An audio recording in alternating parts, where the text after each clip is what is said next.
Hello everyone, I am Dr. Sayyida Khadija Fatima, Assistant Professor in the Department of Pathology, and today we will be covering the next part in our head and neck pathology, the salivary gland tumors. We will be covering major part of the salivary gland tumors as in benign and malignant, and also the inflammatory component as well. There are two types of salivary glands, major and minor. There are three paired major salivary glands: the parotid, submandibular, sublingual gland. Parotid gland is located around the mandibular ramus and opens into the oral cavity through Stenson's duct. Submandibular gland is located near the angle of the mandible, angle of the mandible, and open into the oral cavity through Warthin's duct. Submandibular gland is also called a submaxillary gland. Sublingual gland opens into the oral cavity through Bartholin's duct and is located below the tongue in the floor of the mouth. There are innumerable minor salivary glands in the mucosa and the oral cavity as well. The secretory glands, the salivary gland secretory unit is basically a tubulo-alveolar unit composed of terminal acini, the intercalated duct, the striated duct, and the interlobular duct. The intercalated duct is mainly composed of a lumen surrounded by cuboidal cells, and again these are surrounded by myoepithelial cells. The excretory duct or the secretory duct or the interlobular duct is basically composed of columnar cells. The terminal acini can be either serous or mucinous depending upon the type of gland. If it is completely serous, it is composed of lumen surrounded by cells which are having central round nucleus and the base of the cell having PAS positive. PAS is nothing but periodic acid Schiff. It is a type of special stain. So these secretory granules will stain positive with that stain. So it is called as PAS positive secretory granules which stain basophilic on HNE and magenta pink on PAS. Whereas another type of acini is the mucinous acini, where the glands stain pale in color. The cells stain pale in color. The lumen is surrounded by cells which have basally located compressed nucleus, and the cell will cytoplasm will be filled with abundant mucin. Mucin will stain pale in color. Sometimes in mixed type of glands we see mucinous cells surrounded by a demilune of serous cell. Okay, partly it is surrounded by serous cells. So those are called as demilune of serous cells. So serous cells produce a thin watery secretion and mucous cells produce more viscous secretion. This is how a normal histology of salivary gland will look like, and it is a mixed type of salivary gland we are seeing here. Mostly this might be submandibular gland. So these are the intercalated, the ductal system, you can say. Exactly intercalated or interlobular is a different issue, but you can see cuboidal to columnar cells surrounding the lumen. So these are the ductal system. And these are the acini. The dark basophilic ones surrounded by myoepithelial cells are the serous acini, and the pale staining glandular structure with the nucleus pushed to one side, those are mucinous acini. And sometimes you are seeing here that this mucinous acini is surrounded by a serous demilune. All this acinar and ductal component will be surrounded by muscle tissue as well as adipose tissue in a normal salivary gland. You can also find a normal salivary gland in an ectopic site. So like thyroglossal cyst or thyroid gland or cervical lymph nodes. So those are also salivary glands but in ectopic sites. Parotid gland mostly is of serous type. Submandibular gland is mucinous and serous type. Sublingual gland is mostly mucus type, can be mixed as well. and majority of the minor salivary glands are of mucinous type. Coming to the diseases of salivary glands, we classify the diseases into, it is classified into neoplastic, developmental, infectious, inflammatory and autoimmune. Sialorrhea or thialism is increased flow of saliva. Thialin is alpha amylase. Alpha amylase is present in the saliva. So the word thialism came from thialin. It occurs mostly due to stomatitis, teething, mentally retarded state, schizophrenia, neurological disturbances, increased gastric acid secretion, and sialosis. What is sialosis? It is uniform, symmetric, painless hypertrophy of salivary gland. Xerostomia is decreased salivary flow. It is associated with Sjogren's syndrome, sarcoidosis, mumps, Mikulicz syndrome, megaloblastic anemia, dehydration, drug intake. Drugs like antihistaminic, antihypertensive and antidepressants can cause xerostomia. Sialadenitis is adenitis, means adi represents the gland and itis represents the inflammation. So sialadenitis means inflammation of salivary gland. It may be acute or chronic. Always inflammation can be acute, chronic or granulomatous. So the causes can be viral, bacterial or fungal. Viral infection, mostly it is because of mumps occurring in children of school age, and it is characterized by a triad of pathological involvement like epidemic parotitis, either orchitis or oophouritis, and pancreatitis. Involvement of testis and pancreas may lead to their atrophy. Bacterial infections may also cause acute sialadenitis.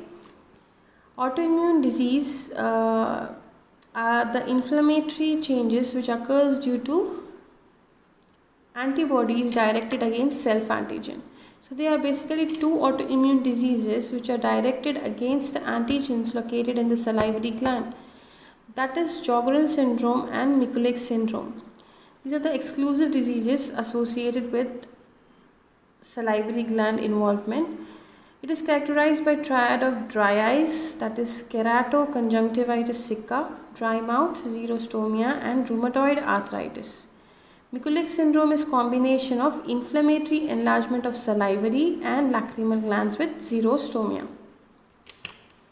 Irrespective of underlying etiology, there is a swelling usually located in the region of the gland, and the skin is usually erythematous with increased local temperature. There will be pain, redness, swelling, and in acute stage is generally associated with local pain, redness and tenderness with purulent ductal discharge if some sinus is created to the surface. But late chronic cases may be replaced by firm fibrous swelling. Acute sialadenitis is mostly treated by antibiotics, whereas in chronic sialadenitis we can go for surgery. Acute sialadenitis, the investigation that can be done in acute sialadenitis is cytology, that is fine needle aspiration cytology, where we can see that some ductal cells here which are admixed with acute inflammatory cells. We can also see some plasma cells here. So mostly acute or chronic infection can be there here. And microscopically, what do we see is in chronic sialadenitis we see interstitial edema, fibrinoid degeneration of collagen and dense inflammation of mononuclear cells, that is lymphocytes, plasma cells and macrophages. Chronic and recurrent sialadenitis is characterized by increased lymphoid tissue in the interstitium, progressive loss of secretory tissue and replacement by fibrosis. So this is how it looks on high magnification, that is 40x, where these are the ducts. Okay, acini are almost lost. The ducts are surrounded, that is periductal inflammation, chronic inflammatory component is there. There might be some fibrous tissue formation which is not evident as such here. So slight fibrous tissue formation can be seen, and these inflammatory cells, okay, mostly are comprised of plasma cells, that is CD138 positive. Coming to the salivary gland tumors, the causes or the etiological factors are radiation exposure, genetic predisposition, tobacco, chemical carcinogens, and viruses. 6% of head and neck neoplasm are salivary gland tumors. It can happen in 6th to 7th decade of life. Mostly females are involved, and majority of the swellings are from the parotid glands, followed by minor salivary gland, mostly located in the palate, submandibular gland, and the least affected is the sublingual gland. Tumors of salivary gland can arise from epithelium component or the stromal component.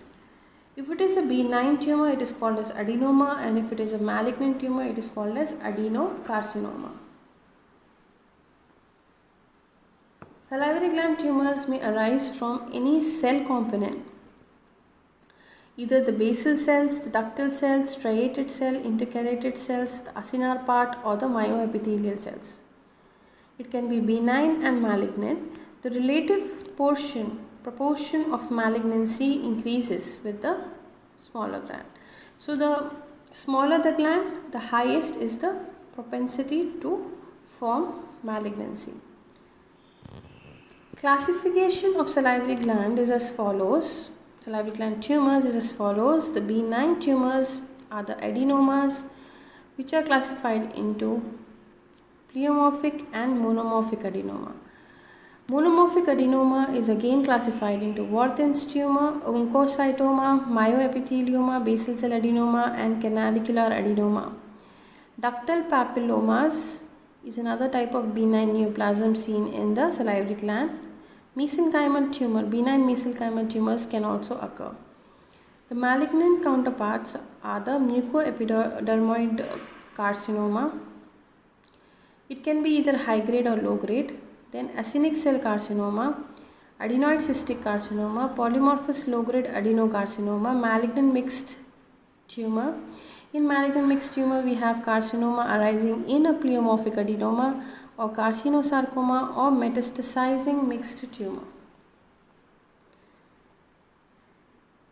Mind you, this is not exactly the WHO classification. So for those who are looking for WHO classification, can refer to the latest WHO classification. This is a generalized classification given in Robbins' textbook.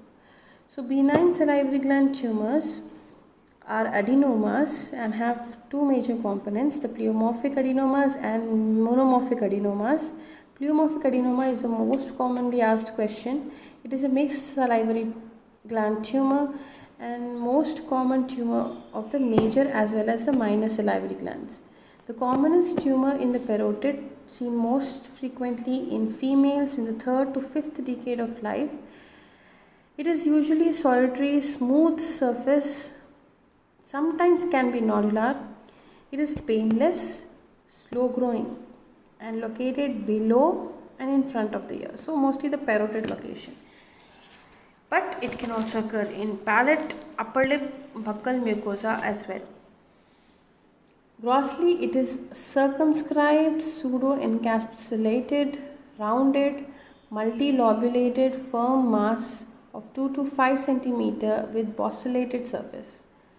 So this is a normal salivary gland, adjacent normal salivary gland. This is a pleomorphic adenoma. So you can see a well circumscribed margin with a smooth surface. Sometimes can be nodular as well, and it has a bossylated surface also.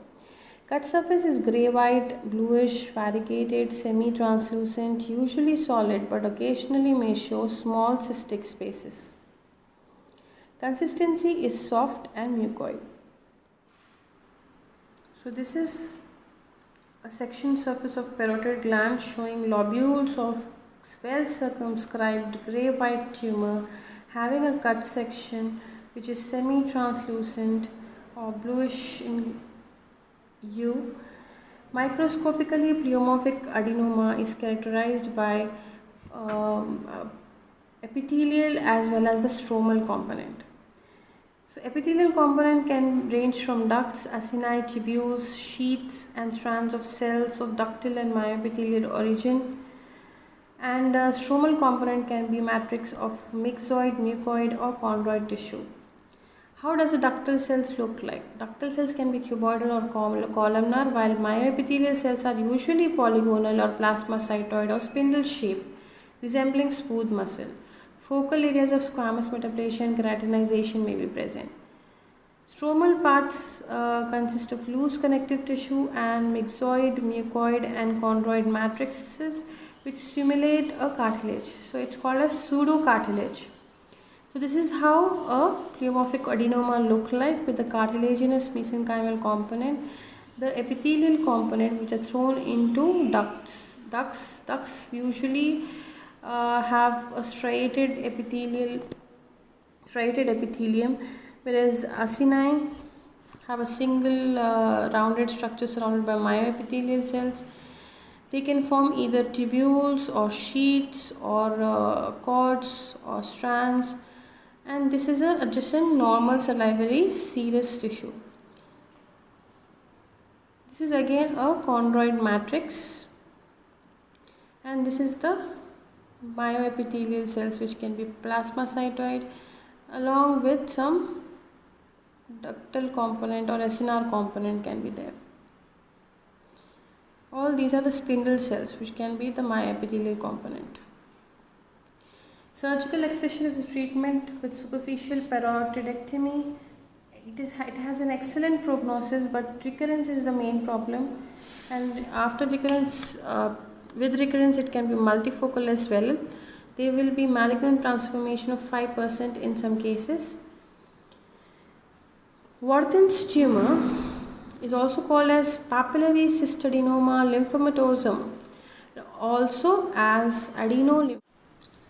It is a benign tumor of parotid gland comprising of about 8% of all parotid neoplasm, most commonly in men from 4th to 5th decades of life, associated with smoking. Grossly, it is well circumscribed cystic masses. Sometimes it can be, because of cysts, it can be slightly irregular, but based on cut section it will be cystic and have this machine oil appearance in the cystic contents. That's why it's called as machine oil fluid, and there can be papillary processes in the cyst as well. Microscopically, tumor shows two components, the epithelial component and the lymphoid stroma.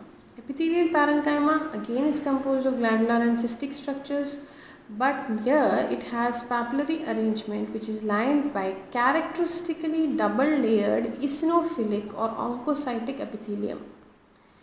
This is how the epithelial component will look like: columnar cells with eosinophilic or oncocytic appearance. Lymphoid stroma is present below the epithelial component in the form of lymphoid follicles. Surgical excision is again the treatment of choice here with superficial parotidectomy if it occurs in parotid, and prognosis is excellent. Recurrence rate is 6 to 12% and it is associated with other salivary gland tumor as well. Malignant transformation is rare in Warthin's tumor. Oncocytoma is a benign salivary gland neoplasm which is rare in occurrence, and the most common site where it occurs is parotid gland.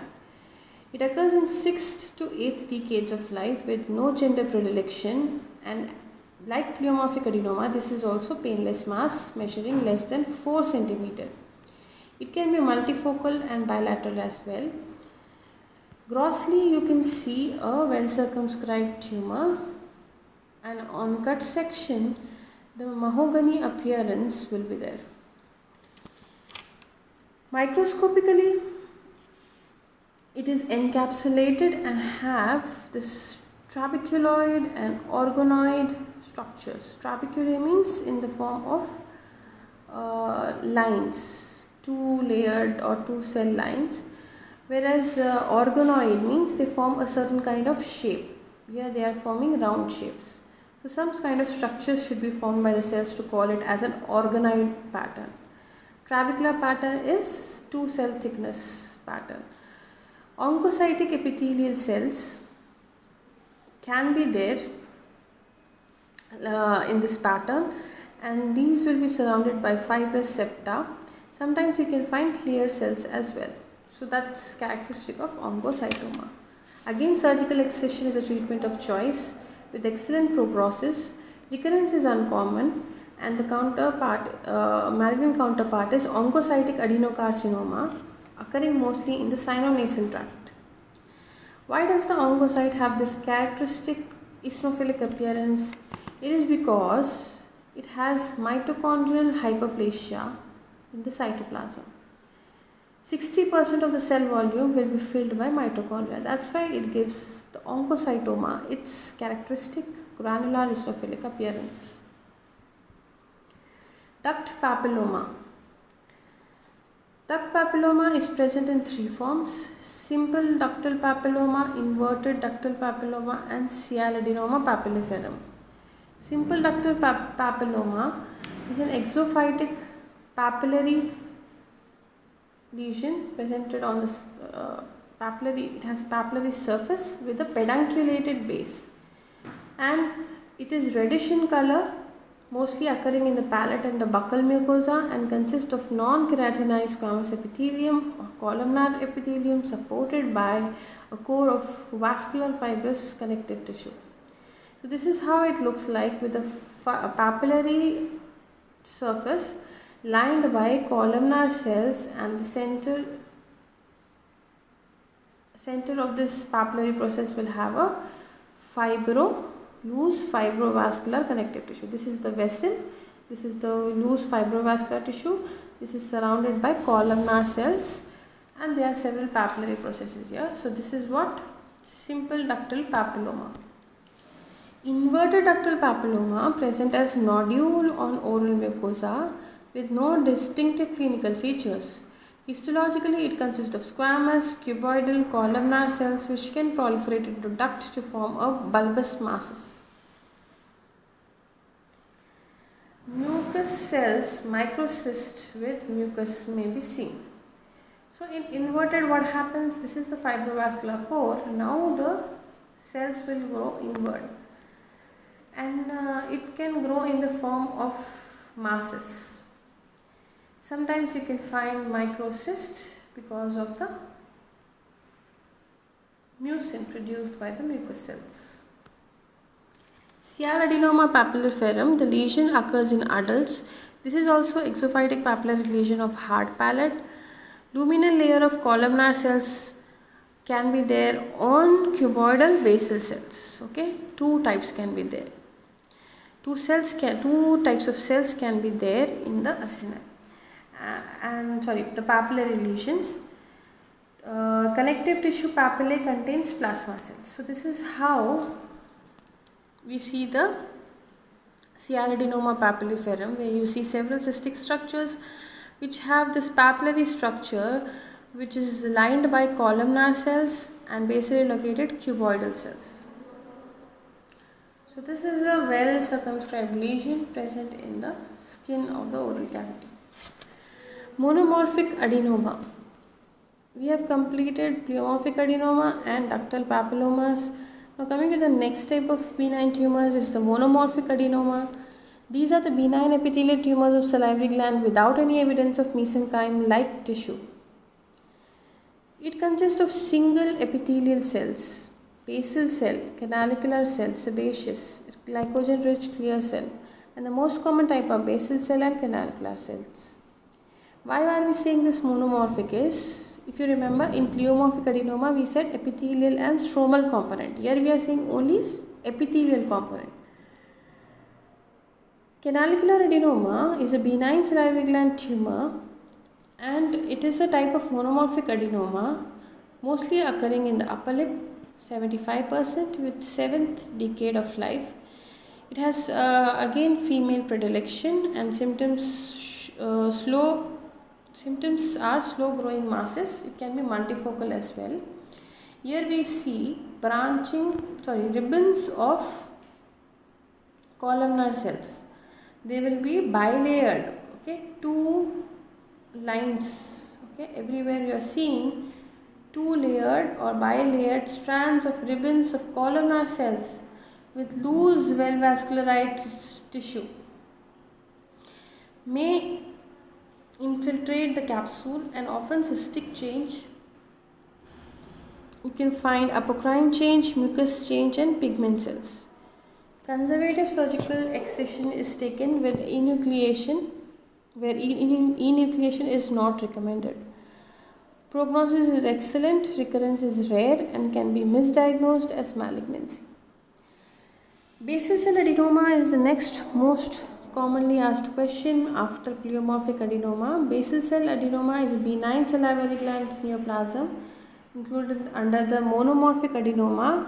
It consists of 2% of salivary gland tumor, and the most common site is the parotid gland. It mostly occurs in the 4th to 9th decade with female predilection. It is a slow growing mass of less than 3 cm mostly. The different types are the solid type of basal cell adenoma, trabecular type, tubular type, membranous type.